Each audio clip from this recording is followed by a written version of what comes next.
Hey there, Highpoint Church. This is Pastor Forrest, your youth and outreach pastor. We are in our 25 Days of Christmas devotional series. Today is December the 18th, and we're going to be looking at Luke chapter number 2, verse number 15 through 16. Let's hop into our passage today. When the angels went away from them into heaven, the shepherds said to one another, "Let us go over to Bethlehem and see this thing that has happened, which the Lord has made known to us." And they went with haste and found Mary and Joseph and the baby lying in a manger. Our devotional today is titled, Shepherds on Their Way to Bethlehem. As quickly as they could, they picked themselves up and made their way toward the stable the angel had directed them. The shepherd couldn't believe what had just happened. It all seemed surreal, like a dream. At one point, he even pinched himself to make sure he hadn't fallen asleep on the hillside and was dreaming all of it. It was real. It was all real. An angel had burst onto the hillside in great light, power, and splendor.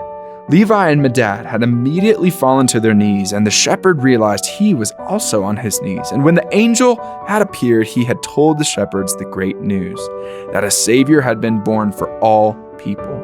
The shepherd was familiar with the teachings in the temple about a Messiah, that one day he would come to free the Jews. He would be a king of righteousness, a king who would save his people. The shepherd looked over at Levi and Medad, and they were glassy-eyed with a strange gaze on their faces. They looked how the shepherd felt, excited and bewildered at the same time, like they didn't want to allow themselves to believe what they'd seen because it felt impossible. But at the same time, it was so real, they couldn't help but accept it as truth.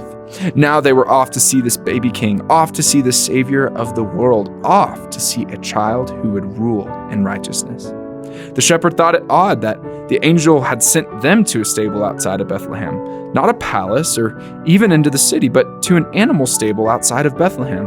That seemed so strange. But then again, King David came from lowly beginnings. He was a shepherd as well and became the great king of Israel. So why not a baby in a stable in the outskirts of Bethlehem? Yahweh did it once, why not again? And as the shepherds approached the stable, they slowed their pace and instinctively lowered their gaze and their head. They knew they were walking into the presence of a king, regardless if he was a baby or not. That's when they saw the sight they could not believe, a baby wrapped in swaddling clothes and lying in a manger. A manger? Why an animal feed trough? Surely there was something more fitting for a future king. Surely he deserved more than this.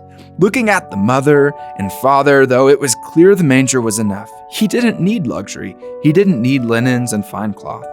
Right now, all he needed was his loving mother, caring father, and the protective hand of Yahweh. And as the shepherds entered the stable, they were met with inquisitive looks from the parents. When they nodded to the baby in the manger, the parents gave them reassuring smiles, and the shepherds kneeled before the manger. This was probably as close they would ever come to a true king.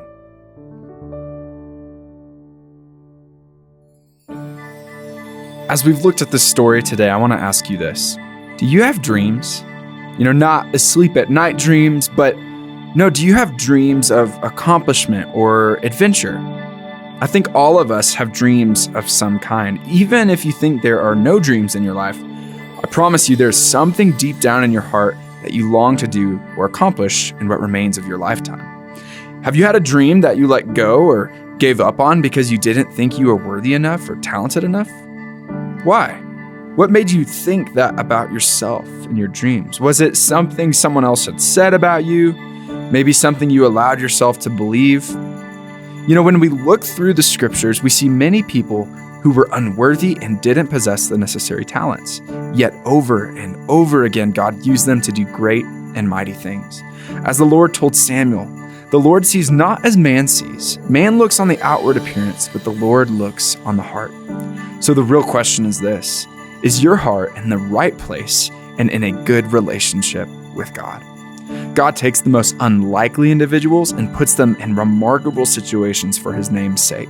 The consistency in all those instances is that the individual is willing to say yes and glorify God in the process. Can you accomplish your dreams without God? Absolutely. People do it all the time. But the question is, if they were in tune, in step with the Lord and following him with a pure heart, what more could he do with them? Do you have a dream today that you're pursuing or even one that you gave up on because you didn't think you were worthy enough to pursue it. I want to encourage you over this Christmas season to consider giving your dream to the Lord. Bring it under the obedience of the King and allow Him to take it from there. He may take your dream and make it bigger. He may take your dream and toss it out, only to give you a bigger one. Either way, the Lord knows what is best for you and where your fulfillment lies. I want to encourage you today. Trust Him with it. Trust Him with your dreams and see what He does for you.